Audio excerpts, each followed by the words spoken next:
चलतु आज करवा पालंग सागर परटा। पालंग सागर परटा जोटा ना जी हेल्दी खायापाई से भी स्वादिष्ट लगी था। यही सीजन रे माने शीत दिन में बहुत बढ़िया फ्रेश पालक मिलता है।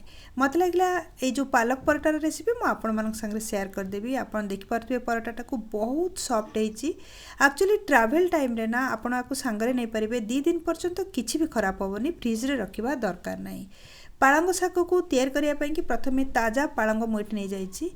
पालंग शाग को ना आपको आम जो तार मूलटा को बाहर करिकी तार डेम्फ सह पत्र को नहीं जावा।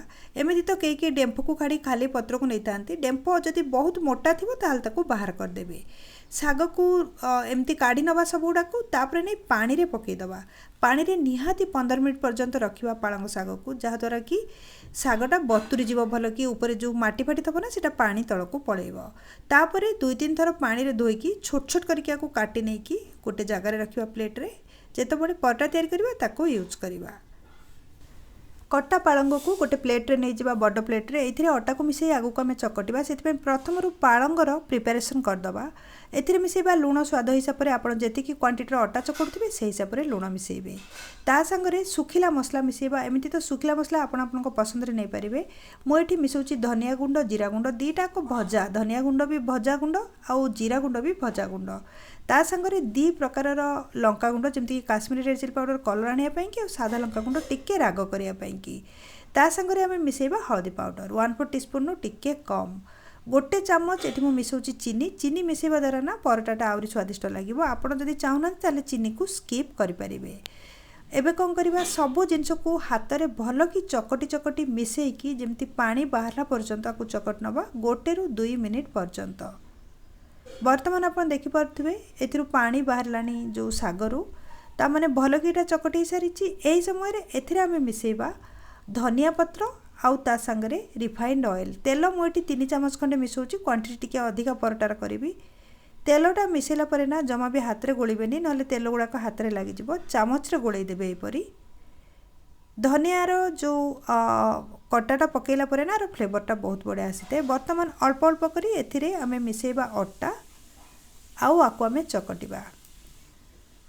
पालंगर जी पानी बाहरी से तो बहुत गुड़ाए अटा चकटी हम नहीं। अटा को प्रथम नहीं जावा जी चकटिया कथा। पालंग साग सागर हाथ में मंथी मंथी कि भल कि मिसई नवा। यही प्रोसेस रे आपन देख पारथिबे। तापर एथिरे अल्प अल्प करी पानी मिसेबा आउ अटा को चकटी नवा। ना अधिका टाण करेंगे अटा को, ना अधिका नरम करेंगे। नॉर्मल आमर रुटी और परटार अटा जो कंसिस्टेंसी रहे सेहीपरि आको आम चकटिबा। 2-3 मिनिट पर्यंत चकटला परे आको आम घोड़े की रखीदबा। निहाती 15 ରୁ 20 मिनिट पर्यंत अटा को रेस्ट नवा दबा। 15-20 मिनिट पाखापाखि हो सारा। बर्तमान आम अटा को चेक करवा।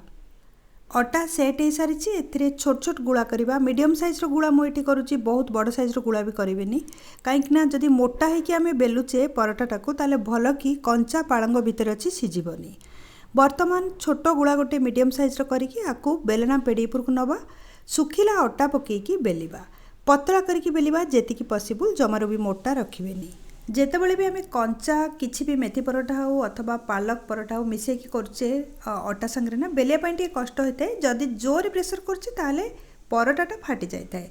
से देखिकी करेंगे, पतला भी करेंगे आउ न फाटिकी परोटा को गोटा करके बेलिबे। बर्तमान देखिपे गोटे परोटा को मुझे बेली नहीं आपको सेकियापाई नहीं जावा। ये मुझे प्रथम तावा को गरम कर रखी। तावा उपरे परोटा को पकेबा। हाथ में एपट सेपट करी ओल्टा पोल्टा करना आपको भल कि सेकी नवा। टिके टाइम दबा। हाई फ्लेम जमारू करेंगे, फ्लेम को स्लो मीडियम रखिए। कहीं टिके टाइम दबा को पड़ो। भितर कंचा पालंग शाग अच्छी जो पर्यंत भल कि न सीझी स्वाद भी आसबनी। बर्तमान आप देखिपे 2 पाख जाक भल कि मुझे सेकी नहीं। पालंग शाग भी भितर निश्चय सीझी जाइए। टिके टाइम देकी सेकीचे को रिफाइंड तेल पकेबा। 2 पटे रिफाइंड तेल पकड़ा दरकार नहीं। गोटे पटे पकईकी जब ओल्टे दौचे ना सेकेंड पटटा भी हो। गोटे परटा को मुझे करदे सेम प्रोसेस रे जेते भी आम अटा को चकटी थिले ना पालंग सागर सब गुड़ा को गोटी गोटी करी पतला करके बेलिकी आम सेकी नवा। सबू परटा को तैयारी कला परे मु गोटे प्लेट रे नहीं जाइए। हाथ नहीं कि एबे चेक करवा। आप देखिपे बहुत बढ़िया सॉफ्ट होती। आपको सुखिला किसी भी भजा संगे खाई पारे, ना सॉस संगे भी खाई पारे। नहले बादाम रो जो सुखिला चटनी थाए से भी खाई पारिबे।